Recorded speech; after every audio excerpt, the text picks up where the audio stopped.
Now, back to that breaking story out of Russia. Officials there say the mercenary boss, Yevgeniy Prigozhin, was on the manifest of a business jet that crashed this afternoon. The country's civil aviation authority says there were no survivors after the jet went down north of Moscow. It is not clear, however, if the Wagner boss boarded that plane. Let's bring in Roger Hilton. He's a Canadian analyst working for GlobeSec. Thank you for joining us. What are your thoughts of these reports that we're hearing?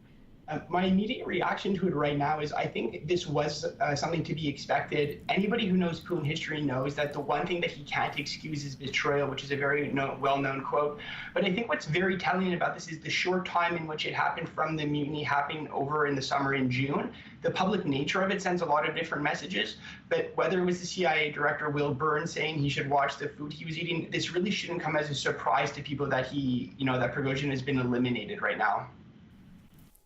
Now, maybe you can remind us about Prigozhin and why, everyone seems to be so interested in his fate. Well, for all of the Canadians, I mean, it's very important that this is a former criminal born originally in St. Petersburg. He's a little bit younger than Putin, and he's had just a meteoric rise in the catering industry. Once he got out of prison, he started a hot dog stand, turning up big profits at the end of the Soviet Union, and he quickly became sort of the main gastronomic center in St. Petersburg, eventually serving presidents, prime ministers across.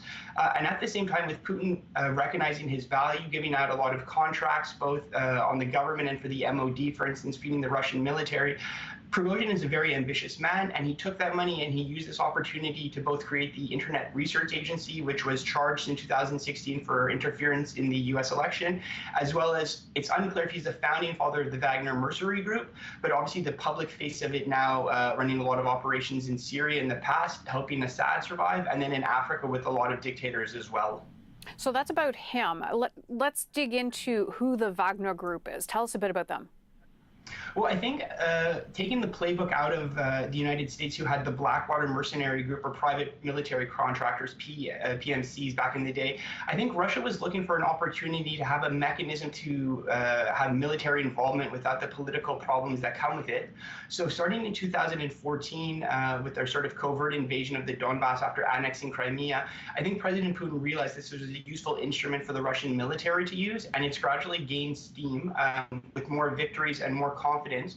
And they've expanded, as I've said, way outside of Ukraine with a footprint in Africa right now, doing a lot of different missions, whether it's fighting Islam or security, and as well as in Syria, where I think they really had the most credibility propping up the Assad regime when he was on the ropes in the early 2000s. Now, there was also a failed mutiny against the leadership of Russia. Maybe, dig into that a little bit, and is all forgiven from Vladimir Putin? Well, I mean, if you go back to the mutiny at the beginning, I mean, I think it's a very important thing for all Canadians to realize that the way sort of the Kremlin and the power structure is going, for the longest time, President Putin was always sort of using a salami tactic, divide and conquer, not letting anybody get too strong. But at this point, it was really a rival fraction between Yevgeniy Prigozhin and the Russian Minister of Defense, Sergei Shoigu, and the chief of Chief of Staff, Valery Gerasimov.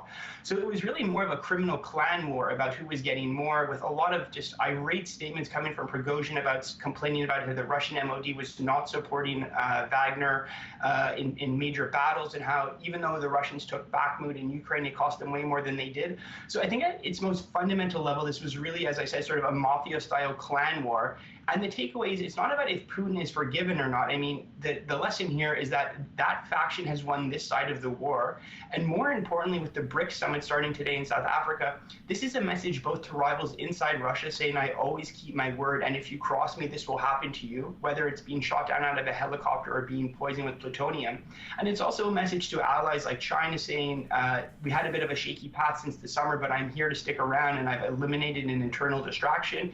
And also as well, to the United States, the EU, and to NATO saying, I'm not going anywhere. Look what happened when somebody tried to cross me. Wow. So as I said, looking forward to the future, this is really a statement piece, especially the manner in which he, Prigozhin, if it is true, being shot out of the air, as well as the lead commander, Utkin, who's sort of the field marshal of Wagner Group.